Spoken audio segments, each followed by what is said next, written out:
श्री सीतारामाभ्याम। नारायणं नमस्कृत्य नरं चैव नरोत्तमं देवीं सरस्वतीं व्यासं ततो जयमुदीरयेत्। आज हम गीता के 13वें श्लोक को समझने का प्रयास करेंगे। ततः शंखाश्च भैर्यश्च प्रणवाणक गोमुखाः सहसेवाभ्यहन्यन्त सशब्दस्तु मूलोऽभवत्। अर्थात उसके बाद, किसके बाद? जब भीष्म पितामह ने सिंह के समान गरज करके शंख बजा दिया, उसके बाद में शंख, भेड़ी, ढोल, मृदंग, नरसिंगे एक साथ बज उठे और उनका जो शब्द था वो बड़ा भयंकर हुआ। अब इस श्लोक में विभिन्न प्रकार के वाद्य यंत्रों के नाम आए हैं, तो उनके बारे में समझने का प्रयास करते हैं वास्तव में है क्या है।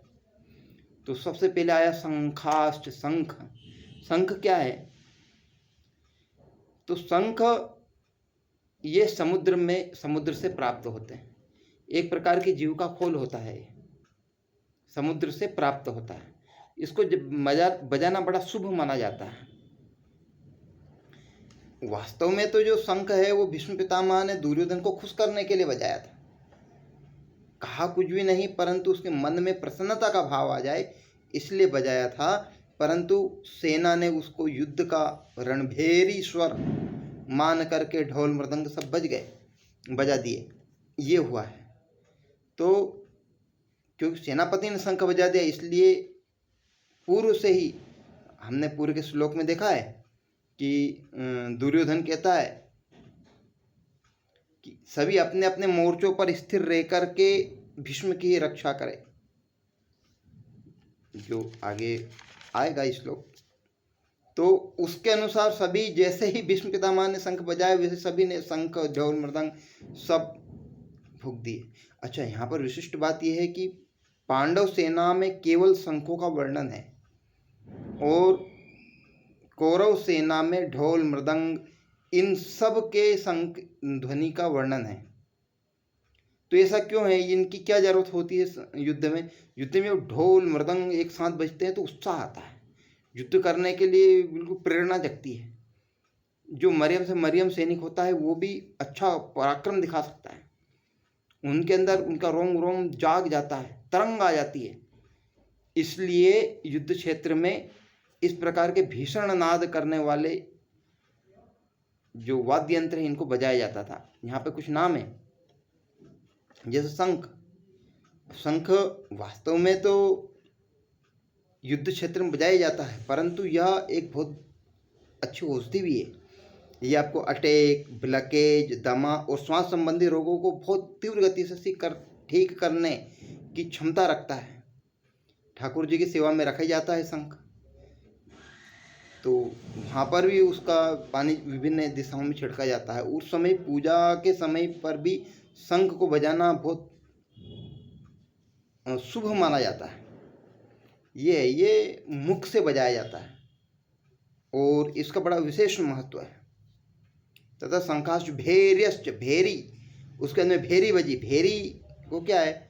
भेरी को कुछ और भी नाम है, जैसे नगाड़े या नौबत भी बोलते हैं। उर्दू में एक शब्द है नौबत वो ये जो भेरी है। नगाड़े भी बहुत सारे लोग बोलते हैं। ये क्या होता है? एक बहुत बड़ा तगार जैसा होता है। आजकल लोहे के बनने लगे हैं, परंतु उस समय ये लकड़ी के बनाए जाते थे, लोहे के भी बनाए जाते थे और लकड़ी के का भी इसमें प्रयोग होता था। तो नगाड़ा बहुत बड़ा होता था, इसके ऊपर भैंसे का चमड़ा मड़ा होता था और इसको दोनों हाथों से लकड़ी से बड़े बड़े जोर जोर से बजाया जाता था। धूम धूम की ऐसी आवाज़ निकलती थी उसमें से। और ये सामान्यतः मंदिरों में और किलों पर रखे होते थे। संकेतक के रूप में भी इसको बजाया जाता है। इसकी आवाज़ दूर तक जाती है। दोनों हाथों से पूरी ताकत से मार मार के बजाते थे इसको। इसको भेरी बोलते हैं। युद्ध में जब ऐसी बजती थी डूम डूम डूम, तो सेना के अंदर उत्साह आता था। तो युद्ध में अपना पराक्रम तीव्र गति से दिखाने की प्रेरणा उससे मिलती थी। ये भेरी होती थी। राजाओं के यहाँ पर तो नियमित बजाई जाती थी। उत्सवों मांगलिक कार्यक्रमों में विशेष रूप से बजाया जाता है। आज अभी भी कुछ स्थानों पर ऐसा है जहाँ पर बजाया जाता है। आगे आता है प्रणवाणक गोमुखा।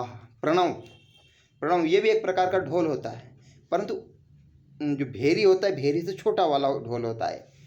ये भी लोहे और लकड़ी का बने होते थे और इस पर बकरे का चमड़ा मड़ा होता था। भेरी पर भैंसे का चमड़ा मड़ा होता था और प्रणव पर बकरे का चमड़ा मड़ा होता था, और इसको हाथ से बजाते थे और डंडे से भी बजाते थे। और जब किसी कार्य को प्रारंभ किया जाता था तो उसके पूर्व इसको बजाना बहुत शुभ माना जाता था। प्रणव, प्रणवानक, आनक, आनक या आनक मतलब मृदंग, ये और छोटे होते थे, लकड़ी के ही बने होते थे। इसका एक नाम पखावज, पखावज नाम भी इसका प्रचलित है। मृदंग नाम इसका बहुत प्रचलित है। ये प्रणव से भी छोटे होते हैं, बहुत मधुर ध्वनि निकलती है इसकी, और बहुत सारे संगीत में भी इसका प्रयोग करते हैं। कुछ मंदिरों में भजनों के समय इसको बजाया जाता है। इसमें लकड़ी और मिट्टी का प्रयोग विशेष रूप से होता है। प्रणवान गोमुखा, गोमुख, गोमुख ये धातु के बने होते थे, ऐसे सांप जैसे टेढ़े मेढ़े होते थे, और उसका जो मुंह है वो गाय के मुख के समान होता था, गोमुख होता था, और ये बड़ी विशिष्ट तीखी तीखी आवाज़ बिल्कुल निकालता था। ये भी मुंह से बजाया जाता था। ये धातु का एकमात्र वाद्य यंत्र होता था। सहसेवाभ्य हन्यंत, अर्थात एक साथ ही बज उठे। क्यों? क्योंकि पूर्व में भीष्म पितामह ने शंख बजा दिया। शंख बजाने के बाद में उसकी पुनरावृत्ति के रूप में इतने सारे वाद्य यंत्र एक साथ बज उठे। अब इसकी पूरी टोली होती थी, अलग अलग स्थानों पर खड़े किए जाते थे, दूर दूर दूर दूर खड़े होते थे, ताकि उसकी आवाज़ पूरे रण क्षेत्र में पहुंच सके। तो वो सारे एक साथ बज उठे, सहसेवाभ्य हन्यन्ते, एक साथ बज उठे। वास्तव में क्या है कि इनको सबको बजाया गया, परंतु कभी कभी ऐसा होता है कि हम कर्म को ही कार्य रूप में परिणित कर देते। उदाहरण के लिए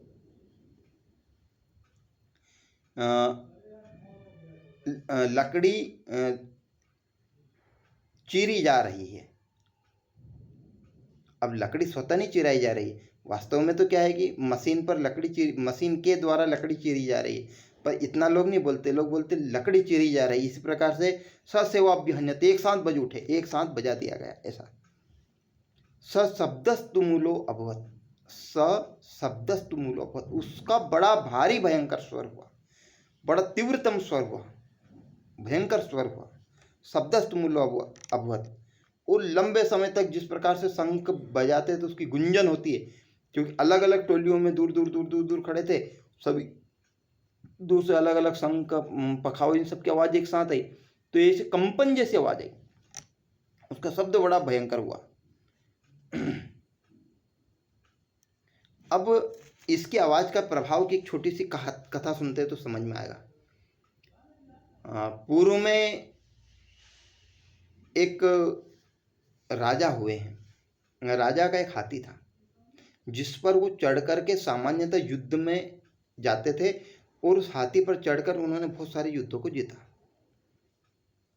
कालांतर में हाथी वृद्ध हो गया तो सामान्यतः बंधा रहता था वो, पर एक बार कहीं खुला रह गया और वो तालाब में पानी पीने के लिए चला गया, और तालाब में कीचड़ था, उसमें फंस गया। वो हाथी बूढ़ा था, निकल नहीं पाया। खूब प्रयास किया गया, उसको रस्से से बांध कर खींचने का प्रयास किया, पर वो सारे प्रयास विफल हो गए। वो फंसता जा रहा था, जितना प्रयास करते उतना फंसता जा रहा था। वो क्या करे, तो बड़े परेशान थे उसके मारे, क्योंकि वो हाथी राजा का प्रिय हाथी था। तो राजा ने घोषणा करवा दी, बोले जो इस हाथी को निकालेगा वो उसको हम पुरस्कृत करेंगे। तो वहाँ एक विद्वान का आना हुआ, तो विद्वान ने बोले ये हाथी पूर्व में कहाँ पर बंधा रहता था, क्या कार्य करता था? तो उन्होंने बताया, बोले युद्ध का हाथी। बोले अच्छा। तो युद्ध के समय जो जो वाद्य यंत्र बजते हैं, प्रणव, नरसिंगे, एक साथ बजाओ, शंख इत्यादि सब एक साथ बजाओ। जैसे एक साथ बजाए डम डम डम डम डम डम डम, उसकी कंपन आवाज़ सुनकर के हाथी को रोमांच आ गया, स्वतः ही उसमें से निकल करके आ गया। जिस हाथी को निकालने के लिए इतना अधिक प्रयास कर रहे थे, वो स्वतः ही निकल करके आ गया। इतना दिव्य प्रभाव होता है स्वर का, स्वर का प्रभाव बड़ा दिव्य होता है। तो ऐसा दिव्य प्रभाव यहाँ पर देखने को मिल रहा है कि इससे शब्दस्तु मूलवत्, ये बड़ा भयंकर शब्द हुआ।